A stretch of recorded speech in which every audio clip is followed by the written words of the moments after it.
Hi friends, आज class 10th के प्रश्नावली 3.3 जो बीजगणितीय विधि से हमको रैखिक समीकरण युग्म को हल करना होता है उसको हल करेंगे।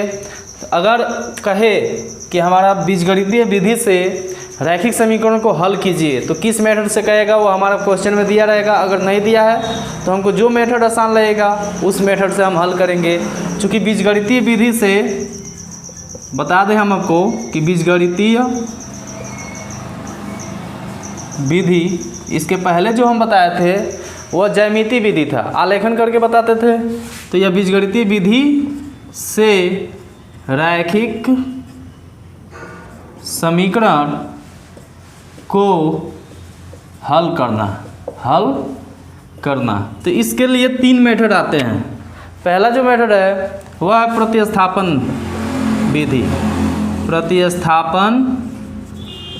विधि। दूसरा जो है वह है विलोपन विधि और तीसरा जो है वह है वज्र गुणन विधि। तो ये 3 मेथड होते हैं बीजगणितीय मेथड से सॉल्व करना। तो प्रतिस्थापन क्या होता है? प्रतिस्थापन का अर्थ है कि एक जगह से उठाकर दूसरे जगह रख देना।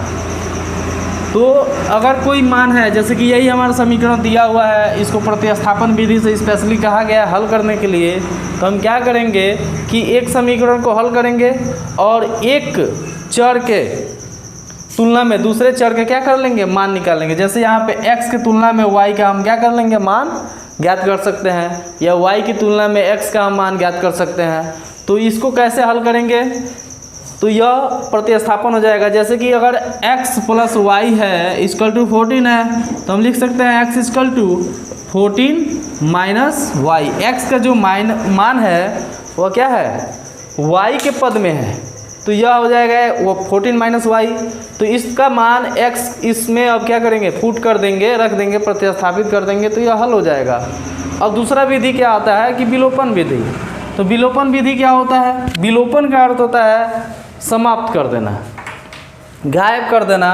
तो अगर हम क्या करें कि इस समीकरण और इस समीकरण में कुछ ऐसा कर दें, जोड़ दें या घटा दें, जिससे कि इसका कोई एक चर जो है समाप्त हो जाए। जैसे अगर हम इसको जोड़ देंगे तो y से y घट जाएगा, समाप्त हो जाएगा, तो y खत्म हो जाएगा, समाप्त हो जाएगा, तो ये विलुप्त हो गया। इसलिए इसको क्या कहेंगे, विलोपन विधि कहेंगे। और तीसरा जो आएगा वह क्या है, वज्र गुणन विधि। यानी कि हमको इसके गुणांकों की गुणा करनी होती है, गुणांकों की अनुपातों की क्या करनी होती है, गुणा करनी होती है और उसका मान ज्ञात करना होता है। तो चलिए हम इसको सॉल्व करते हैं। जो पहला मेथड है वह है क्या, प्रतिस्थापन विधि। ध्यान से देखिएगा कि इस विधि से कैसे हल करते हैं। क्वेश्चन को सॉल्व करेंगे हम कैसे, बहुत ही इम्पोर्टेंट ये टॉपिक है। प्रतिस्थापन विधि से हल करना लगभग हर एक कॉम्पिटिटिव क्वेश्चंस में आता है। ये कॉम्पिटिटिव क्वेश्चंस में सॉल्व करने के लिए आता है। तो पहला सॉल्यूशन हम करेंगे। देखिए इसमें इस एक्सरसाइज में 6 क्वेश्चन दिया है, हम केवल अभी 2 ही नोट किए हैं। अगर आप कमेंट बॉक्स में आते हैं जो क्वेश्चन आपको समझ में नहीं आता है, जैसे कोई दशमलव वाला है, कोई कहानी वाला है, अपान वाला है, यानी कि यह फ्रैक्शन वाला है, तो इसका हल कैसे करेंगे इसको आपको स्पेशली रूप से बताया जाएगा। कमेंट बॉक्स में आप कमेंट कर सकते हैं कि कौन सा क्वेश्चन आपको समझ में नहीं आ रहा है। तो ये क्या है, सॉल्यूशन कैसे करेंगे, लिखेंगे x + y = 14, इसको समीकरण नंबर 1 कर लेंगे।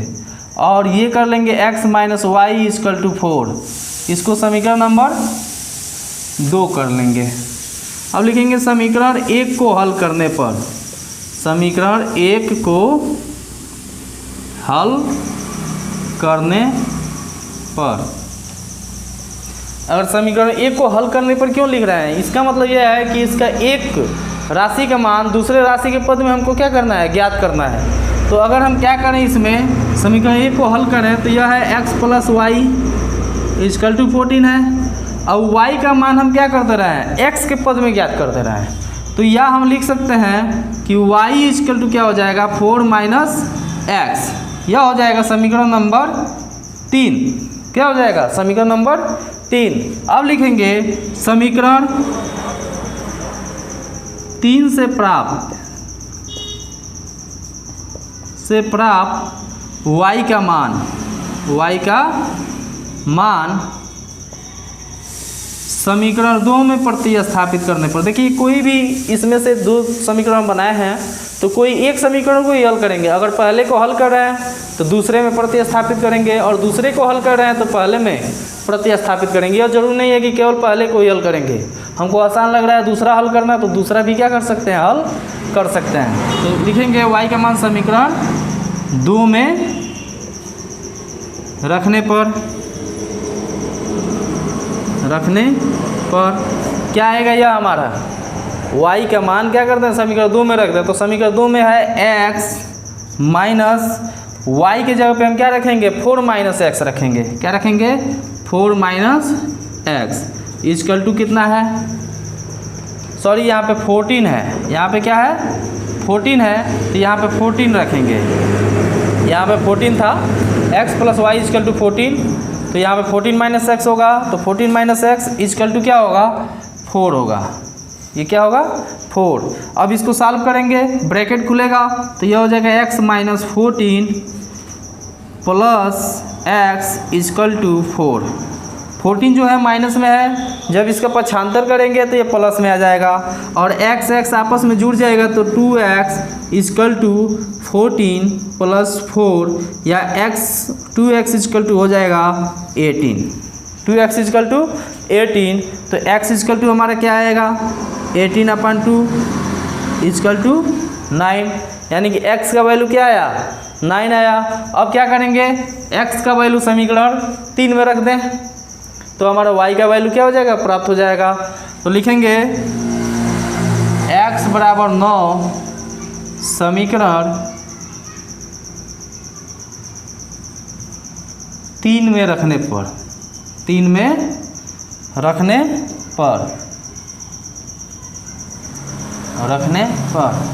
क्या होगा, y इजकल टू होगा 14 माइनस x का मान क्या रखेंगे 9, तो y इजकल टू क्या आएगा, 14 में से 9 घटाएंगे तो हमारा आंसर आएगा 5। लिखेंगे अतः x बराबर 9 और y बराबर 5। यह हमारा क्या होगा, अद्वितीय हल होगा।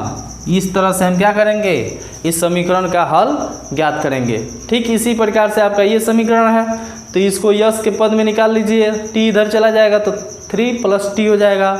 अब यस का मान यहाँ पे है तो 3 + t रख दीजिए यहाँ पे, और इसको फ्रैक्शनल है तो इसको हल कर लेंगे तो ये आसानी से आ जाएगा यस और टी का मान। इसी तरह से अन्य जो समीकरण है उसको प्रतिस्थापन विधि से हल करना है। जैसे यहाँ पे लिखे हैं में रखने पर, तो रखने पर का मतलब हुआ प्रतिस्थापित करने पर, यानी कि यहाँ पे हम प्रतिस्थापित कर रहे हैं मान। तो इस तरह से हम इसको सॉल्व करेंगे। धन्यवाद।